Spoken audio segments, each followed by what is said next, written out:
June 2, 1953. 3 days after the summit, the news reached London. Everest conquered. Queen Elizabeth II was being crowned that same week. Perfect timing, a gift for the new queen.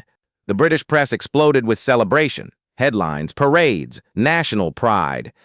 Hillary conquers Everest. British expedition succeeds. The Queen's coronation gift. Tenzing's name appeared.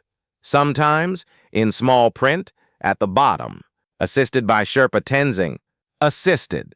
Like he carried the bags, like he held the rope, like he was the helper, not the climber, not the partner, not the equal. Hillary was furious. He called journalists, corrected them, insisted. Tenzing and I climbed together, equal partners, equal credit. But the narrative was already set. The story was already written. Britain needed a hero, a British hero, a white hero. Tenzing was Nepali, Tibetan heritage, brown skin, Buddhist faith. He didn't fit the story they wanted to tell. So they erased him. Not completely, just enough. Hillary became Sir Edmund Hillary, knighted by the Queen, official hero of the British Empire. Tenzing received a medal, the George Medal. Significant, but not a knighthood. Why? Because he wasn't British. Hillary argued, protested, fought. If I receive a knighthood, Tenzing should too. We achieved the same thing. The response was polite but firm. Mr. Norgay is not a British citizen. Knighthood is not possible. Hillary considered refusing the knighthood, in protest, in solidarity. But Tenzing stopped him. Accept it, Tenzing said quietly. One of us being honored is better than neither of us. So Hillary accepted. But he never forgot.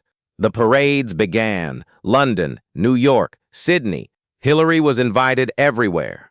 Speeches, ceremonies, celebrations. Tenzing was invited too, sometimes, as Hillary's climbing partner. At one event in London, a man approached Tenzing. So, you helped Mr. Hillary reach the summit? The man asked. Tenzing smiled politely. We climbed together. Yes, but he led the way, didn't he? Tenzing's smile faded. We were roped together. One man does not lead when roped together. The man persisted. But surely, as a Sherpa, you were there to support him? Tenzing didn't answer, just walked away. Hillary saw this. Later, he confronted the man.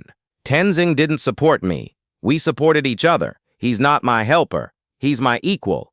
But these corrections didn't matter. The world had decided. Hillary was the hero. Tenzing was the sidekick.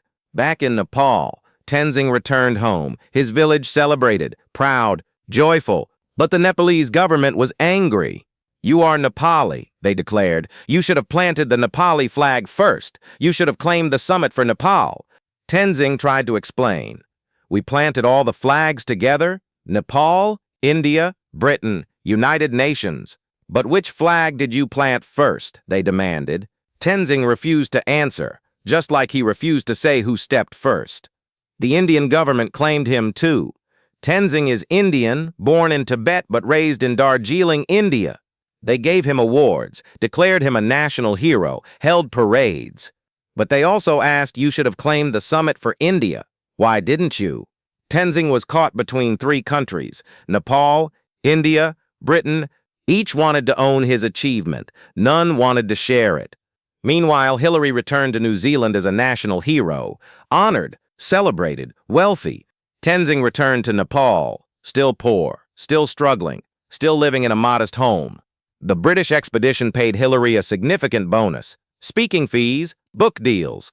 Tenzing received a small payment, less than Hillary, less recognition, less everything. Hillary tried to share, offered money, offered opportunities, but it wasn't the same. The world didn't see them as equals anymore. The years passed, the gap widened. Hillary became a global icon, his face on stamps, his name in textbooks, his story in movies. Tenzing faded, remembered by some, forgotten by most. When people talked about Everest, they said Hillary climbed it, not Hillary and Tenzing, just Hillary. Tenzing watched this happen, slowly, painfully. He never complained publicly, never expressed bitterness. But in private, it hurt. His daughter later recalled, sometimes late at night my father would sit alone, looking at the mountain, and he would cry. Why are you crying? She asked once. Because I proved I was equal, Tenzing said. But the world still treats me as less. Hillary saw this, too, and it broke his heart. In 1975, Hillary returned to Nepal, visited Tenzing. They sat together. Two old men now, gray hair, weathered faces. "I'm sorry," Hillary said. "For what?" Tenzing asked. "For what the world did to you. I tried to fight it, I tried to make them see, but I failed." Tenzing shook his head. "You didn't fail, you treated me as equal, that's what mattered." "But the world didn't," Hillary said.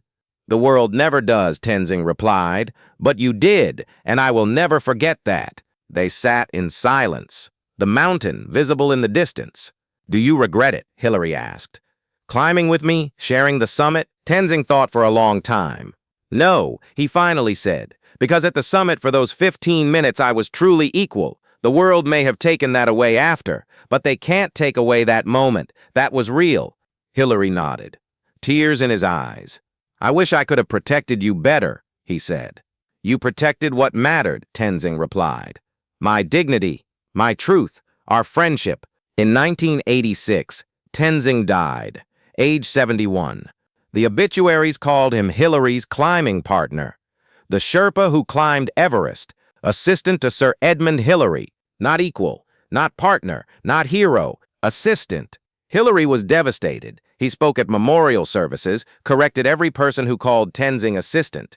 "He was not my assistant," Hillary said firmly. "He was my equal, my partner, my friend. Without Tenzing, I would not have reached the summit. Without me, Tenzing would not have reached the summit. We needed each other equally." But the damage was done. The narrative was set. History remembered one hero and one helper. Even today, people say Edmund Hillary climbed Everest. They forget Tenzing, or they remember him as the Sherpa who helped, not the man who tried 7 times. Not the man who risked his life 6 times before succeeding. Not the man who knew that mountain better than anyone. Just the Sherpa. That's the tragedy. Not that Tenzing didn't reach the summit. He did. Not that he wasn't equal. He was. But that the world refused to see it. Hillary fought for Tenzing's recognition his entire life, corrected every interview, insisted on equal credit, but society didn't listen. Because society never wanted 2 heroes. It wanted 1 hero and 1 servant. Hillary refused that narrative. Tenzing refused that narrative. But they couldn't control what the world chose to believe. Here's the question. Why does this matter?